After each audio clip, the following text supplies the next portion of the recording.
Mental health champions, we're in for a treat today. We're bringing on the author of Resilient, a story of group home survival. I had the chance to get to know Jeremy on Writing with Authors. We'll have that link in the show description for when we go live. But he's got a very inspirational story, and now he's continuing to find new passions and areas of success. We were catching up behind the scenes. So everyone, let's welcome Jeremy to A Mental Health Break. Thanks for coming on, Jeremy. We appreciate you coming on. Where are you streaming in from again? Northern Virginia, right outside of DC. How is the weather now as we're recording this early May? Yeah, it's actually pretty good. It's starting to get hot now, so the heat's incoming. Yeah, I mean, down here in Florida, it's the summer approaching, aka hurricane season, and maybe, in my opinion, our winter. So we're buckling up, but this show's not. Where in Florida are you? St. Petersburg, outside of Tampa. Oh, dude, I'm gonna be in Tampa next week for the SALT conference. Yeah, it is a beautiful time to be in Florida. Up until I think May is technically the start, but once June hits, you be careful if you want a vacation here. Just understand the heat's a real thing, and part of that is being overwhelmed with the heat is still taking care of our mental health. So I think we'll start right there in that arena. Jeremy, what are some things you do to take care of your mental health? You know, it's hard because I know internally I have a lot of rage problems and I don't have any patience. So combining those together can be a bad recipe. So I've really learned to meditate every day. I do use the Calm app. And I notice when I don't do at least 10 minutes of like straight up meditation every day, my brain shifts into more of an angry mode and it's not good. Yeah, I can certainly resonate with me for that. It's exercise. If I don't have some kind of exercise in the morning after a few hours of being awake, I'm not thinking clearly. I'm definitely more stressed. My anxiety is definitely a little higher through the roof. And I appreciate you saying that. I always like to build the tool chest of our guests. What works for some will never and impossibly work for everyone. But another thing that does help my mental health is reading and writing. I mentioned we have an author here on Writing with Authors. He's got a story of group home survival. Walk us through the premise for someone who has not met you like myself. But first, I also agree with you on the gym time. Like if you don't work out in the morning, that stresses me out too. Having that clear routine absolutely keeps that mental stress down. So my background, I grew up in group homes in Southern California from the age of 4 until I joined the Navy at 18, and then just moved on from there to support different military organizations, and that's what I still do today. Did you think as a kid you were going to be an author one day? Even when I was young, I really liked writing. I never thought I'd be an author, though. Like, it was very cathartic for me. And we were just talking about like that little creative bucket, right? So like that was always a creative bucket for me. But the publishing of it all, I can contribute to my wife. She was the one who said, you got to get this out there to help these kids and have your kids read your history. Well, you better tap her in the back because the book came out amazing. Everyone, make sure you head to the description. We got the Writing with the Authors there. And if you're watching us on live stream or the video, once it goes live and it's on my feed, I've got his link right here to go grab yourself a copy. When you're writing this book, who would you say your target is? I know you mentioned you grew up in group homes. Is it for kids in group homes? Is it for parents in group homes? Or walk us through who could help the best? Yeah, that's a good question. And it changed as I was writing it and thinking about the people that helped me grow up. So it's really obviously it's for kids that have survived to know that there's a way out and that they should never give up. And there's a lot of strength in getting through such like horrible situations. But it's also really for the educators, the therapists, the folks that are actually in the day-to-day business, because it's a lot of emotional baggage that they got to take in, and they got to be ready for that. What would you say to a maybe kid listening on today who is having a tough time in his group home? What advice can you lend forward? Yeah, I would say what you dealt with yesterday is more than what most kids will ever deal with in their entire life. And you getting past yesterday and into today should let you go into tomorrow. I absolutely love that. And I got that here in the show notes, some advice for kids in homes. And you found a way to make it through the other side. Do you find that the military was a big part in shaping you? And Yeah, the military saved me. I was going down a wrong path with different drugs and alcohol and with the wrong groups of people in Orange County. And I realized really quickly that I had to get out of there. I didn't know though how amazing being in the military would be, and doing intelligence, military intelligence was phenomenal. Met really, really great people. It was just, yeah, it was a platform to succeed and gave me the opportunities I have now today. I absolutely love that. Well, thank you for your service and now for keeping on, finding ways to continue. Right now, present day, you mentioned you're also doing some stuff as a new business owner, and I won't dive too much into business because this is not that entrepreneur show, but there is a lot of mental health associated with being overwhelmed with starting a business and a lot of things. Walk us through your experiences now as a new business owner and how that's been upstairs. It actually just happened to me this morning. I almost lost it. Like we talk about like mental health. I actually almost lost it, and my wife had to hear me like complaining quite a bit because we have a new puppy in our house, but I'm also all day. Right. But in all day, I have meetings all day, but then I'm also doing a lot of things to get this business started. Simple things like admin stuff, getting email accounts set up, working through different investments and talking to different capital investment funds. Right. And then on top of that, I got to watch this dog all day long because my wife works on site somewhere. My daughter's in school and working too. And so it's just me with two adult dogs and a puppy. And I lost it this morning. I was like, I get it. you actually can't be a CEO and watch a baby puppy all day. So it hit me today on mental health. I can understand with being pulled away and not being able to think clearly. And that's part of many challenges in entrepreneurship. And again, everyone, I won't touch too much on it, but do not become an entrepreneur if you're not okay with the roller coaster of ups and downs, because the ups are up and the downs can certainly be down. And you'll never see how fast money goes until you become an entrepreneur. But as far as mental health, excuse me, he's got the great new book. He shared a little bit about his story. What are some personal or mental health goals you have for yourself now as we're heading into summer? Yeah, I need to be a better husband is really my goal right now. I shouldn't be offloading some of the darkness that I have onto my wife, and I do. And I know that I'm doing it. And so that's my biggest goal this year, is to make sure that she doesn't get brought down into the darkness that I sit in sometimes, and try to make sure because she's really an amazing human. She doesn't need to deal with that, Entrepreneurship will bring the best and the worst out of you sometimes. So I can certainly understand her being an unintended recipient of some entrepreneurial endeavors. So thank you for sharing that. And I'm sure you're a great guy, so things will continue to move in the right direction for you. In the beginning of entrepreneurship, there's just so much to do with no time in the day and no experience to do it. So you're trying to just piece it all together, continuing to network. So that's truly, truly incredible that you got that off the ground. I look forward to seeing how it all comes together. But we had advice for kids in group homes, but maybe let's now ask for advice. And I like to ask this of each guest. For someone who's having a real tough time right now, a really bad day, bad week, bad month, what advice can you give them? First is don't go back to like the bad habits of like getting into a bottle or other things you like drinking. Got to stay away from that. And every one of us at least has somebody that they can call, at least one person. And if you don't, call me, call you, right? Before you make a big mistake, and don't go down the bottle, start drinking too much or doing other things. Get a reality check from one of your close friends, the ones that will talk shit to you, So you're saying a support system is important.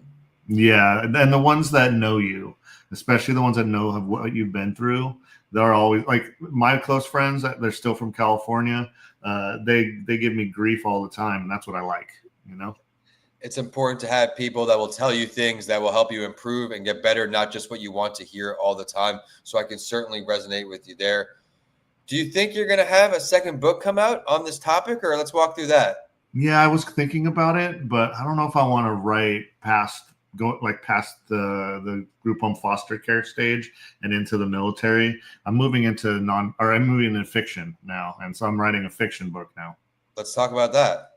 Yeah, actually the author or the main character is my background. He has a background of like being alone, abandoned in homes, but he has Native American descent and he joins the military as well. But as he maneuvers through, what his whole job becomes is finding terrorists that expose and hurt children and traffic them through the opium trade.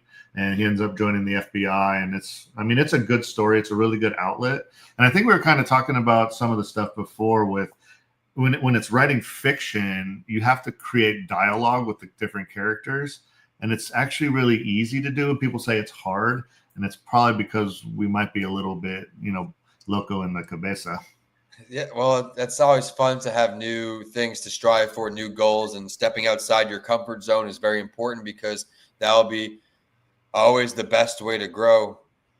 When you're out in Virginia now, so you are indoor exercising because of the winter? Yeah, I've been spending years building out my home gym. It's awesome. I mean, I have a gym membership, but it's mostly like to do sauna and stuff like that. But yeah, it goes back to what you were saying, like in the morning, get your workout in. I like to eliminate the time between getting to and from a gym. Walk down there and I'm like 5 minutes, I'm in it. That was the whole thing for me. My gym wasn't completely far, but it was about 15, 20 minutes each way. And that aggregates to the week, the month. That's a lot of wasted time as an entrepreneur where you could be doing other things. Exactly.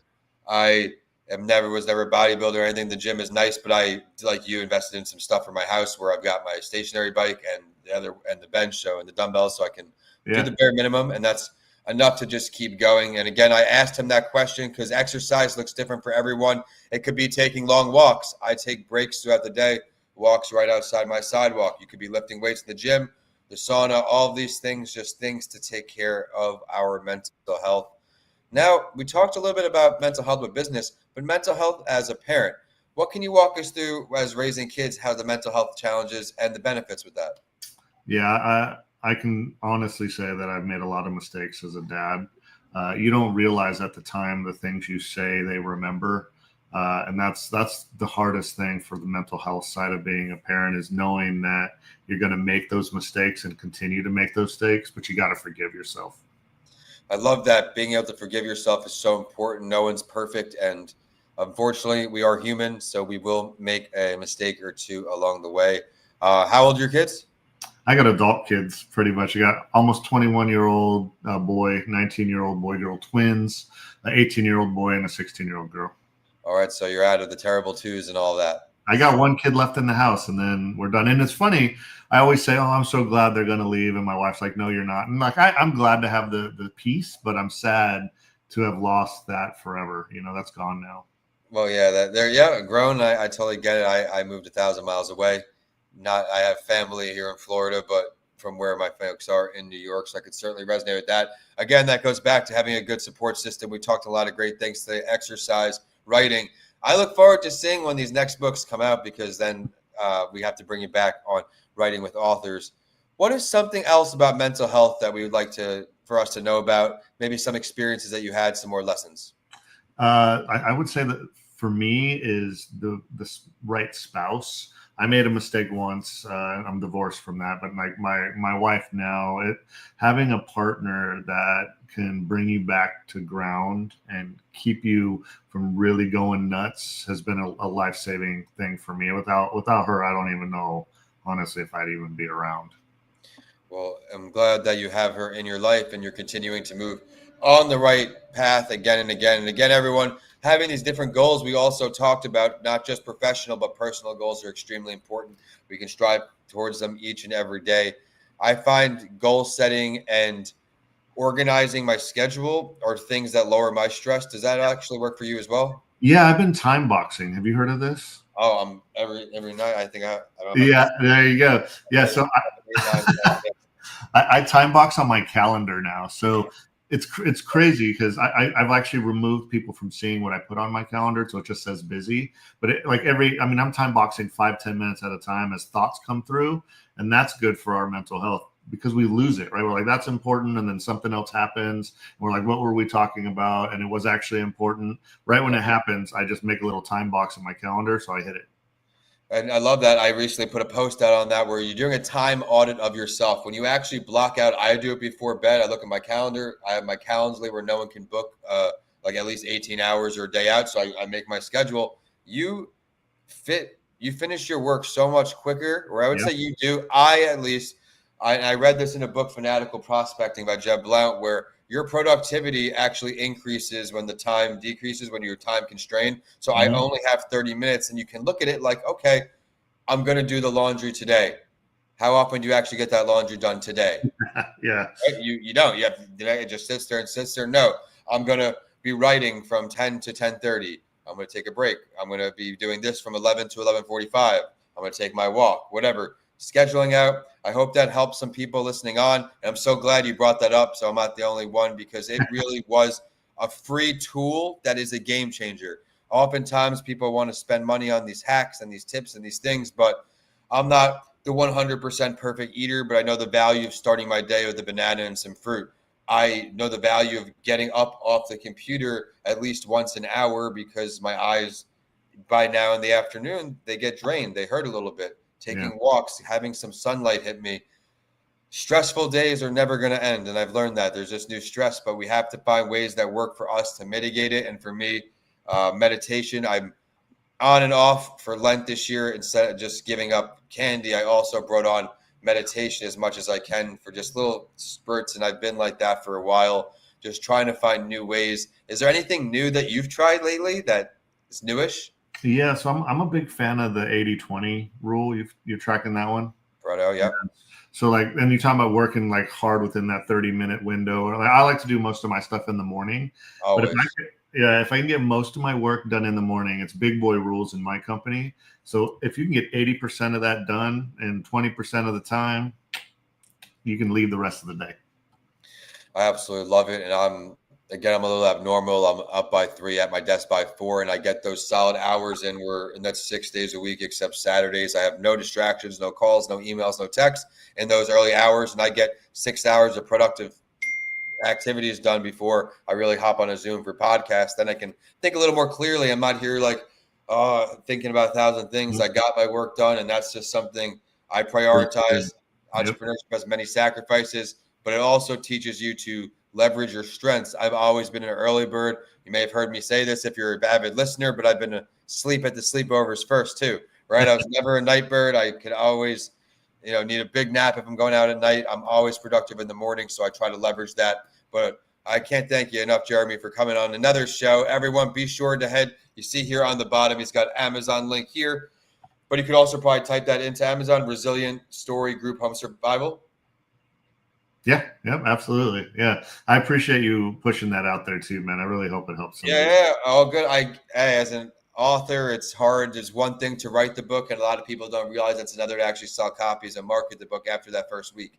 So doing podcasts, everyone, guesting on a podcast and hosting a podcast is the best form of a business card. Besides a book you never knew you needed. We're able to connect halfway across the country and be promoting things. Now we're in each other's networks. You have a book, someone may want to become a client. They'll spend the $20 to buy a book, that low price point. You give them away at events. You build your network. You make a difference. And for him, I'm sure it's not about selling as many copies as getting this into the hands of foster kids and group homes and just so many kids who just need some help. So if you're listening on or viewing on, please make sure you pass this interview along to someone if you know them there.